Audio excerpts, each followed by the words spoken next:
Hello दोस्तों, कैसे हैं आप सब। तो आज जैसा कि आप देख सकते हैं, मैंने यहाँ पे सीजीएल का 27 जुलाई 2023 को जो टेस्ट हुआ था ना एग्ज़ाम, उसका क्लॉज टेस्ट लगाया है। तो इसमें मैं आपको समझाऊंगा कि क्लॉज टेस्ट कैसे सॉल्व करना होता है। पिछली दो वीडियोस में भी मैंने आपको यही बताया था। तो वैसे भी एग्ज़ाम पास में आ रहा है, तो आपको बताऊंगा कि आपको क्या अप्रोच रखनी है और कैसे सीजीएल में जो क्लॉज टेस्ट आते हैं उनमें काफ़ी मुश्किलें होती हैं लोगों को कि सॉल्व नहीं कर पाते हैं। तो मेरी कोशिश रहेगी कि आपको आसानी समझा सकूँ कि कैसे आपको अप्रोच रखनी है और कैसे पढ़ना होता है। तो चलिए फ्रेंड्स, ये जैसे कि आपको पहला क्वेश्चन दिख रहा है यहाँ पे, ये हम पहले पढ़ेंगे और फिर बताएंगे कैसे करना है। तो फ्रेंड्स, मैंने आपको बताया था कि जब भी सीजीएल में या किसी भी एग्ज़ाम में क्लोज टेस्ट आता है तो हमें क्या अप्रोच रखनी होती है।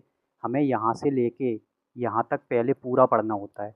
कई बार हम क्या गलतियाँ करते हैं, हम चाहते हैं कि हम सोचते हैं हम यहाँ से लेके यहाँ तक पढ़ें जहाँ हमें फुल स्टॉप मिल रहा है यहाँ तक, और यहाँ से कॉलोनियलिज्म लिखा है और हमें इसका आंसर मिल जाए यहीं पे इस इन ऑप्शंस में से मिल जाए और हम यहाँ पे फिल कर दें। तो हमसे गलती हो जाती है कि फ्रेंड्स, आपको ये समझाना चाह रहा हूँ, जैसे हमें अनसीन पैसेज मिलता था। आपको पता है जब हम स्कूल में पढ़ते थे तब अनसीन पैसेज मिलता था, तब भी जब तक हम पूरा पैसेज नहीं पढ़ लेते थे हमें समझ में नहीं आता था कि क्या बोल रहा है वो पैसेज। एक बार थोड़ी सी अंडरस्टैंडिंग बिल्ड हो गई, थोड़ा सा समझ में आ गया, क्योंकि इतनी जल्दी एग्जाम में जब करना होता है, समय कम रहता है, तो पूरा किसी को समझ में नहीं आता। आप घर पे बैठ के पढ़ोगे तो समझ में आ जाएगा, लेकिन एग्जाम में उतना समझ में नहीं आता है। तो जल्दी से पढ़ना होता है। तो वही बात यहाँ पे, तब भी आपको पूरा पढ़ना होता था, यहाँ पर भी आपको पूरा पढ़ना चाहिए, तब आपको एक समझ विकसित होगी, आपको एक अंडरस्टैंडिंग आ जाएगी। आप चीज़ों को एक अंडरस्टैंडिंग बिल्ड कर लोगे ना, कि दो चार चीज़ें बताऊंगा आपको किन चीज़ों को ध्यान देना होता है, तो आप समझ जाओगे अच्छा ये चीज़ें ध्यान देनी है। बस इसके बाद हम क्वेश्चन सॉल्व कर सकते हैं। एक बार आपने यहाँ से यहाँ तक पढ़ा पूरा, यहाँ तक पूरा, फिर देखना आप कैसे एक एक क्वेश्चन के आंसर दे सकते हो, फिर उतना टाइम नहीं लगता। आप ये अगर हैबिट है आपकी, ये आप अपनाते हो कि एक लाइन पढ़ी और उससे आंसर निकालना चाहते हो, तो इसे आप अवॉइड करिए। और ये जो बता रहा हूँ इसे आप अडॉप्ट करके देखिए, आपको इसमें मतलब सफलता मिलेगी और आपको इसे समझ में आएगा कि किस तरह सॉल्व करना है। अब मैं यहाँ से स्टार्ट करता हूँ कि फ्रेंड्स, यहाँ पे क्या लिखा हुआ है। Colonialism had a great impact on the lifes of Aboriginal Australians who were eventually, और यहाँ पे फिलअप दे दिया है, by the whites with all power and privilege. तो पहली चीज़ तो ये है कि जब यहाँ पे फिल इन द ब्लैंक आ जाता है ना, तो यहाँ से लेके जब हम यहाँ तक पढ़ेंगे तो उतना समझ में नहीं आ पाता है।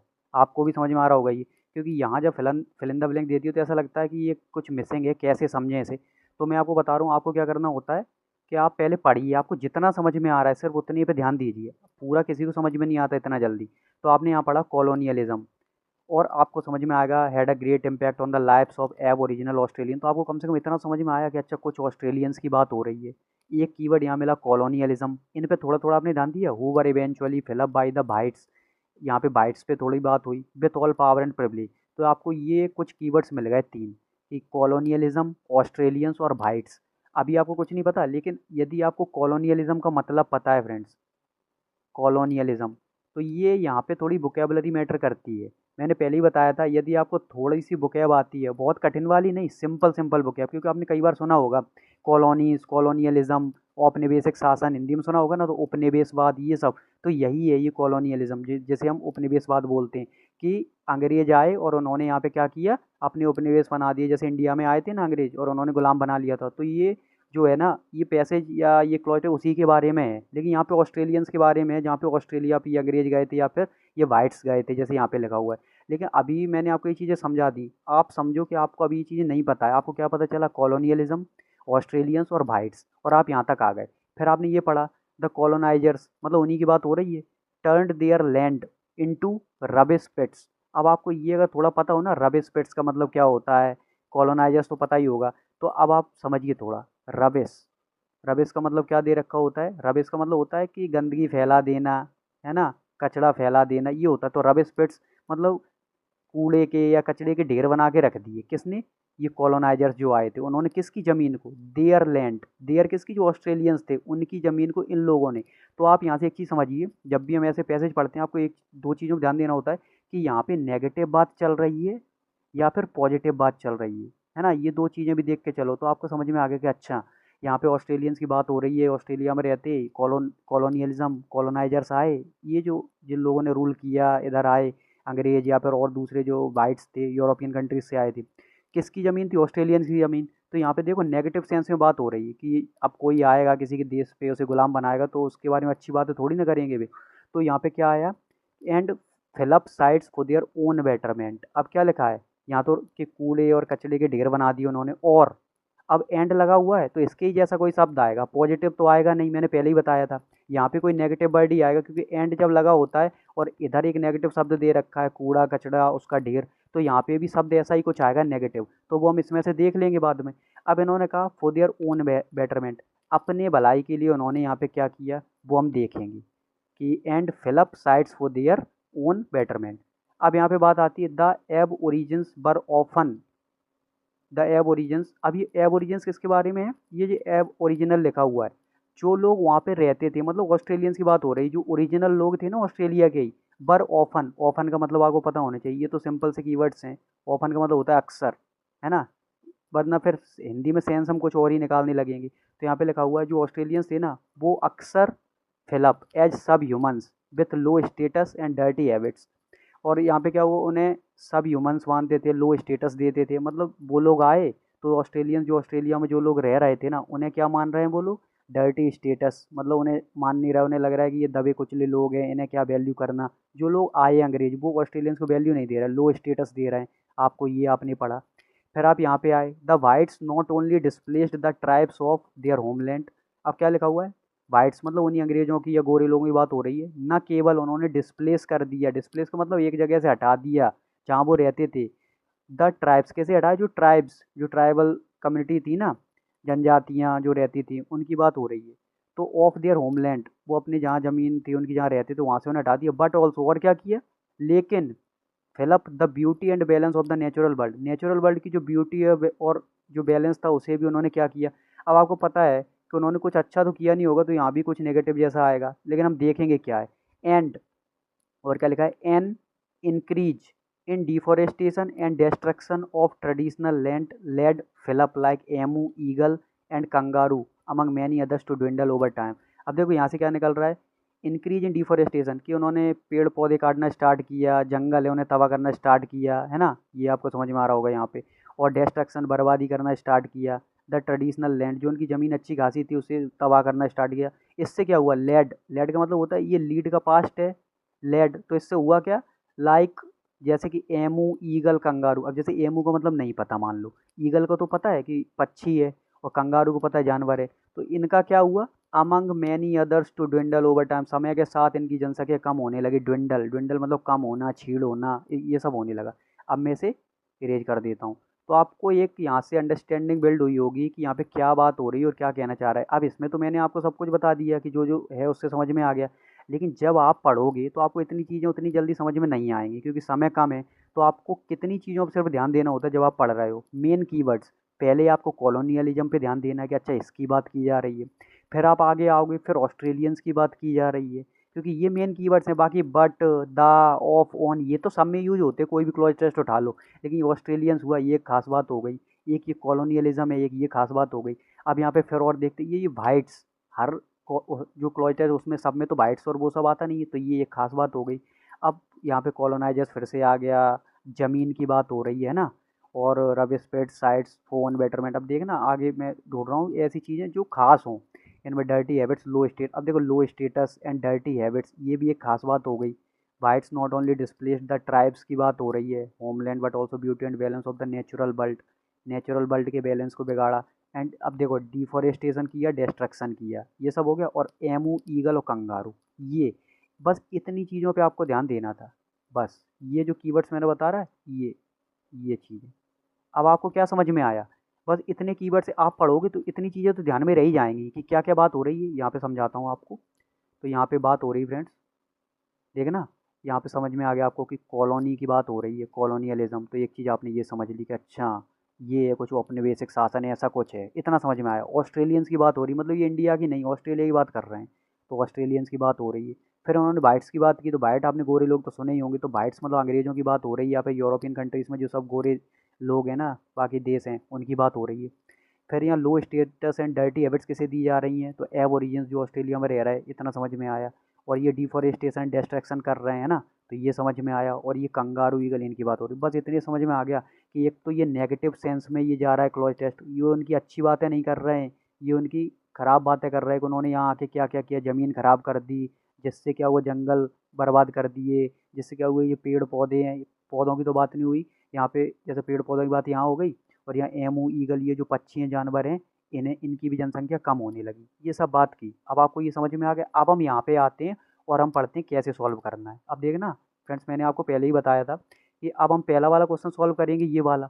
तो अब इसमें सबसे पहले मैंने बताया आपको यहाँ से लेके जहाँ पहला ये है फिलअप, इसके आगे कहाँ फुल स्टॉप है, यहाँ तक। बस अब आपको यहाँ तक पढ़ना है क्योंकि आपने पूरा पढ़ लिया। अब जल्दी से ये पढ़ना है और आपको समझ में तो आ गया, थोड़ी सी अंडरस्टैंडिंग होगी इन चीज़ों की, इन कीवर्ड्स की। बस इतने से सॉल्व होता है। आपने अब पढ़ा कि कॉलोनियलिज्म का ग्रेट बहुत इम्पैक्ट पड़ा लाइफ्स जीवन पे, एब ओरिजिनल ऑस्ट्रेलियन जो ऑस्ट्रेलिया में रहते थे ना लोग, उनके जीवन पे। Who were eventually fill up by the whites with all power and privilege, जिन्हें वाइट्स ने, गोरे लोगों ने क्या कर लिया था, अपनी पावर से, अपनी ताकत से उन्हें क्या कर लिया था। अब देखो यहाँ पे, पकड़ लिया था, समझ लिया था, सब्जुगेट मतलब गुलाम बना लिया था, और रेज मतलब उठा दिया था। अब यही तो है ना सबसे बेस्ट ऑप्शन, कि उन्हें गुलाम बना लिया था। अब मान लो आपको ये चीज़ें नहीं पता थी क्या यहाँ पे फिल करना है, तो आपने इतना तो पढ़ ही लिया कि उन्होंने कॉलोनी बनाई, तो आपने कहा कॉट मतलब पकड़ लिया। तो यहाँ से पढ़ के लगेगा कि who were eventually caught by the whites, कि उन्होंने, लग सकता है कि हाँ अच्छा ये वाला हो सकता है। एक पॉइंट, एक समय के लिए आप समझ लो कि ये मान भी सकते हैं कि उन्होंने पकड़ लिया उन लोगों को, आके कब्जे में कर लिया, ऐसा कुछ। अंडरस्टूड समझना, ये तो बिल्कुल भी नहीं है, तो इसे तो हटा ही सकते हैं ना, कि ये तो है ही नहीं, तो आप एलिमिनेट कर दो कि ये ऑप्शन तो है ही नहीं। रेज मतलब उठाना, किसी की वृद्धि करना, ये तो है ही नहीं, नेगेटिव सेंस में आया ये पूरा। तो ये कुछ अच्छा काम तो उन्होंने किया नहीं, तो ये दोनों हट गए। अब पकड़ लेना और सब्जुगेट, तो सब्जुगेट आपको पता होगा कि ये होता है गुलाम बनाना, तो ये बस हो गया सबसे बेस्ट ऑप्शन। तो आप इस तरह से इस क्वेश्चन को कर सकते थे। अब फ्रेंड्स आते हैं हम दूसरे वाले पे कि दूसरा कैसे करना है। हमने जब ये कर लिया ना यहाँ तक फुल स्टॉप तक, उसके आगे अब हम यहाँ से पढ़ेंगे, और दूसरे के आगे फुल स्टॉप का है यहाँ तक, हमें आंसर बस इसमें मिल जाएगा। तो हमें यहाँ से पढ़ना होता है दूसरा। अब हम पढ़ेंगे the colonisers turned their land, किनकी ज़मीन, जो ऑस्ट्रेलियंस थे उनकी ज़मीन को इन्होंने टर्न कर दिया, पलट दिया, बदल दिया, किसमें, इनटू, किसमें बदला, रबिश पिट्स, गंदगी फैला दी, कूड़े कचड़े के ढेर बना दिए, and fill up sites for their own betterment, और जगह, जो जगह थी उसे क्या किया, अपने बेटरमेंट के लिए, ओन, ओन मतलब खुद के, मतलब जो वाइट्स थे उन्होंने अपने फायदे के लिए क्या किया, डेटिंग की, कंस्ट्रक्शन किया, हॉल्टिंग और रिक्रिएशन। तो उन्होंने अपने फायदे के लिए, अब आप इसमें देखो क्या क्या किया उन्होंने, ये तो रबिश पिट्स। अब जमीन थी, जमीन को उन्होंने डेटिंग के लिए कर दिया। अब डेटिंग वगैरह उन्होंने कुछ ऐसा अच्छा काम तो किया नहीं है।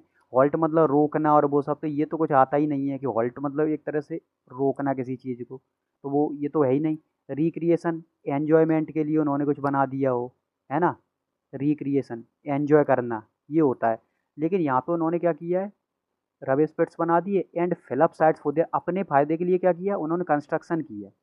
कोई भी चीज़ होगी कंस्ट्रक्शन ही तो करेंगे, उन्होंने बिल्डिंग्स बनाई होंगी अपने लिए, अलग रहने के लिए जगह बना दी, उनके लिए अलग कर दिया, अपने लिए बढ़िया बना लिया। तो उन्होंने कंस्ट्रक्शन किया, ये रोकना और एन्जॉय करना, ये डेटिंग साइट ऐसा तो कुछ नहीं, उन्होंने कंस्ट्रक्शन किया अपने फ़ायदे के लिए। तो इस कंस्ट्रक्शन में क्या है, सब चीज़ें आ गई कि उन्होंने कुछ भी बनाया हो, पार्क बनाए हो, बिल्डिंग्स बनाई हो, तो ये ज़्यादा इंपॉर्टेंट कीवर्ड है यहाँ पे इनके कंपैरिजन में। तो आप एलिमिनेट कर सकते हो, और आप ये छोटी छोटी चीज़ें जहाँ बोलते हैं ना कि आपको वोकेबलरी बहुत कठिन वाली याद करनी होती, ये डेटिंग आप सुनते ही होंगे, हॉल्टिंग वगैरह है, रिक्रिएशन, एन्जॉय को बोलते हैं, कंस्ट्रक्शन पता ही है, तो यहाँ से आंसर निकल आता है कि ये कंस्ट्रक्शन होगा यहाँ पे, ये खुद के बेटरमेंट के लिए उन्होंने यहाँ पे बनाई चीज़ें। अब आते हैं तीसरे पॉइंट पे, तीसरा क्वेश्चन डिस्कस करते हैं क्या है इसमें। तो फ्रेंड्स ये देखिए आप, ये थर्ड क्वेश्चन जो है नंबर थर्ड, इसमें आपको पता चल गया सेकंड वाला हमने यहाँ तक कर लिया, अब थर्ड वाला हम यहाँ से लेके और ये कहाँ तक जाएगा पूरा, जहाँ तक हमें फुल स्टॉप नहीं मिल जाता, ये रहा फुल स्टॉप। तो बस हमें यहाँ से लेके इतना करना है और हमें फोर्थ का आंसर मिल जाएगा। ये क्या है, द एब ओरिजिन्स, तो आपको पता चल गया एब ओरिजिन्स किसके लिए यूज हुआ, ऑस्ट्रेलियंस के लिए। तो the Aborigines were often, अक्सर, ट्राइब, क्या लिखा हुआ है यहाँ पे, अच्छा, the Aborigines were often fill up, ये फिलअप दे दिया, as subhumans with low status and dirty habit. As का मतलब होता है जैसे कि, ये एज जो है ना फ्रेंड्स, एज इसे लाइक की तरह यूज होता है, लाइक। तो एज का मतलब है as subhumans with low status and dirty habits. तो जो ऑस्ट्रेलियंस होने कैसे देखा जाता है, जैसे कि वो सब ह्यूमंस हों, मतलब वो ह्यूमन जैसे नहीं है, ह्यूमन से भी बदतर उनकी स्थिति है, ऐसे देखा जा रहा है, लो स्टेटस दिया जा रहा है, और डर्टी हैबिट्स। तो बर ऑफन अब क्या है, क्रिएटेड, परसीव्ड, रिसीव्ड और लेड। अब मैंने बोला कि उन्हें देखा जा रहा है, और वो तो यहीं से सेंस निकल रहा है। मैंने पहले ही बोला था कि हमें इंग्लिश पढ़ के सेंस निकालना होता है हिंदी में, उससे बहुत फ़ायदा हो जाता है हिंदी में क्या सेंस निकल रहा है। तो हमें पता चल गया कि उन्होंने बना दिया, परसीव मतलब देखना कि आप किसी चीज़ कैसे देखते हो, और रिसीव मतलब प्राप्त करना, और लीड करना उसका पास्ट है लेड।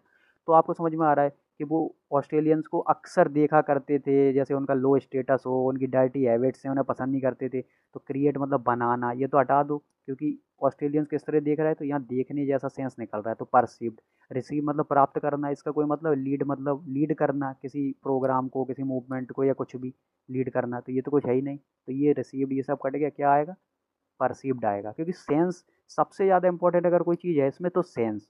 और वो सेंस कैसे निकलेगा, आप इंग्लिश पढ़ोगे हिंदी बना लोगे इसकी। और हिंदी कैसे बनाओगे, उसके लिए आपको वोकेबलरी आनी चाहिए। और वोकेबलरी कौन सी, सिंपल वाली। ये नहीं कि आप फिर से बोल रहा हूँ वही कि 10,000 कीवर्ड्स ले लिया आपने, एंटोनिम सिनोनिम याद कर लिए, और आपको उसका यूज पता ही नहीं है कि उसका यूज कहाँ करना है। अब इसमें बताओ कौन सी बहुत कठिन चीज़ आ गई। आपको कॉलोनियलिज्म, बचपन में आपने किताबें पढ़ी होंगी, फ्रेंच रेवोल्यूशन वगैरह, उन सब में इस तरह के कीवर्ड्स आए होंगे। वो अपने बेसिक शासन, ये सब आपने सुने होंगे। इम्पैक्ट हो गया, लाइव्स हो गया, है ना, ओरिजिनल है, और ये कॉलोनी बना ली, टर्न करना, डिस्प्लेस करना, बैलेंस, नेचुरल वर्ल्ड, और ईगल कंगारू समझ में आ गया। डिफॉरेस्टेशन कितनी बार सुना है ना, डिस्ट्रक्शन बर्बाद करना। कितने कठिन कीवर्ड्स हैं, कुछ भी कठिन नहीं है, बहुत आसानी से हो सकता है। अब जैसे हो सकता है ड्विंडल का मतलब ना पता हो, लेकिन यहाँ से सेंस तो निकल रहा है कि अच्छा नेगेटिव सेंस में चल रहा है, तो ये पेड़ पर, क्योंकि आपने पढ़ा डिफॉरेस्टेशन हो रहा है तो इनके साथ क्या हुआ होगा, इतना तो सेंस समझ में आ जाता है कि अच्छा इनके साथ भी कुछ गलती हो रहा होगा। लो, तो डंडल का मतलब वैसे तो कम होना, छीड़ होना, कमज़ोर होना होता है। तो ये आपको समझ में आ गया कैसे सॉल्व करना था।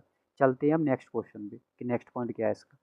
तो फ्रेंड्स ये देखिए, ये फोर्थ वाला हम कैसे सॉल्व करेंगे, फोर्थ नंबर का। तो हमने जैसे थर्ड वाला कर लिया और यहाँ तक हमने कर लिया, अब हम फोर्थ वाला यहाँ से पढ़ेंगे, और फोर्थ के आगे कहाँ फुल स्टॉप है, यहाँ तक। तो हमें यहाँ तक पढ़ना है, हमें अपना आंसर मिल जाएगा। द वाइट्स, अब ये जो यूरोपियन है उनकी बात हो रही है। The whites not only displaced the tribes of, not only, आपको पता है जहाँ भी नॉट ओनली आएगा उस सेंटेंस में आपको बट ऑल्सो ज़रूर मिलेगा। ऐसा हो ही नहीं सकता कि बट ऑल्सो ना मिले। तो नॉट ओनली का न केवल ये हुआ लेकिन ये भी हुआ। तो अब यही देखो, अंग्रेज़ों ने न केवल डिस्प्लेस किया किन्हें, ट्राइब्स को, ऑफ देयर होमलैंड, उन्हें अपनी जगह से न केवल हटाया बट ऑल्सो, बल्कि क्या किया, fill up the beauty and balance of the natural world, उन्होंने ये भी किया। अब आपको ये समझ में आ रहा हो कि बट लगा है तो यहाँ पे उसके जैसा अपोजिट वर्ड, ये गलती मत कर देना, क्योंकि बट ऑल्सो लगा है, बट ऑल्सो का मतलब ये भी। और भी कब आता है, जब उसी के जैसी चीज़ पहले भी बोल दी गई होगी। तो यहाँ उन्होंने डिस्प्लेस जैसी शब्द बोल दिया, तो इसी के जैसा शब्द यहाँ पे आएगा बट ऑल्सो, क्योंकि बट नहीं लगा है। बट अकेला होता तो आप बोलते कि यहाँ पे एक जगह ये नेगेटिव वर्ड है ना, डिस्प्लेस करना, तो पॉजिटिव आएगा। लेकिन बट ऑल्सो का मतलब कि भी लगा है ना, कि न केवल ये, नॉट ओनली, ये भी, तो उसी के जैसा शब्द कुछ आएगा।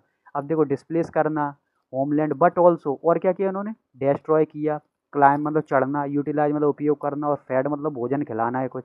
अब यहाँ पे अंग्रेजों ने न केवल जो ट्राइब्स थे, प्रजा जनजातियाँ थी, उन्हें उनके ज़मीन से, उनके घरों से अलग कर दिया, बेदखल कर दिया, बट ऑल्सो उन्हें चढ़ा दिया। कहाँ चढ़ा दिया, उपयोग कर दिया, क्या कर दिया, भोजन खिला दिया, क्या कर दिया, बर्बाद कर दिया, क्या, destroyed the beauty and balance of the natural world, जो उनकी प्रकृति थी, पेड़ पौधे थे, जंगल थी, ज़मीन थी, उन सबको क्या किया, डेस्ट्रॉय किया, उसकी ब्यूटी को, उसके बैलेंस को, जो खूबसूरती थी उनकी जगह की, उसे बर्बाद किया। इस वजह से इस बट ऑल्सो का सेंस इस तरह निकलेगा। तो ये फ्रेंड्स आपको समझ में आया होगा कैसे बिल्कुल सेंस लगाना होता है, और बहुत आसान होता है इन्हें सॉल्व करना क्लॉज टेस्ट को। लास्ट चलते हैं हम अपने फिफ्थ पे, जो फिफ्थ पॉइंट है यहाँ पे, इस क्वेश्चन सॉल्व करेंगे। तो इस पे ये फिफ्थ नंबर का, आप देखो यहाँ तक तो कर ही लिया था, तो अब हम यहाँ से लेके और पूरा यहाँ तक पढ़ेंगे, हमें अपना फिफ्थ का आंसर मिल जाएगा। तो ये क्या लिखा हुआ है, an increase in deforestation and destruction of traditional land led fill up. क्या हुआ, अब डिफॉरेस्टेशन काफ़ी हुआ, मतलब जंगल उन्होंने तबाह कर दिए, डिस्ट्रक्शन किया, बर्बादी की उनकी ज़मीन की, लेड, इससे हुआ क्या, एमू, ईगल और कंगारू। तो एमू, ईगल और कंगारू को क्या हुआ, ड्विंडल, ओवर टाइम, समय के साथ ये भी कम होने लगे होंगे या कुछ हुआ होगा। तो अब यहाँ पे है क्या, अब यहाँ पे लगा हुआ लाइक, लाइक का मतलब जैसे, है ना, जैसे। तो आप समझना यहाँ पे लेड, अब जैसे तो तभी बोलेंगे ना, जैसे हम बोलें कि पक्षी, हम बोले पक्षी जैसे कि, मैंने बोला पक्षी जैसे कि, तो अब पक्षियों के नाम तो लिखूंगा मैं बोलूँ जानवर, मैं यहाँ पे लिख दूँ आपको जानवर जैसे कि, है ना, जानवर जैसे कि, तो जानवरों के ही नाम तो लिखूंगा, ये तो नहीं है कि इंसानों के नाम लिख दूंगा। तो यहाँ पे यही है कि डिस्ट्रक्शन, अब जमीन तबाह की, फिलअप, लाइक, जैसे कि एमू, ईगल, कंगारू।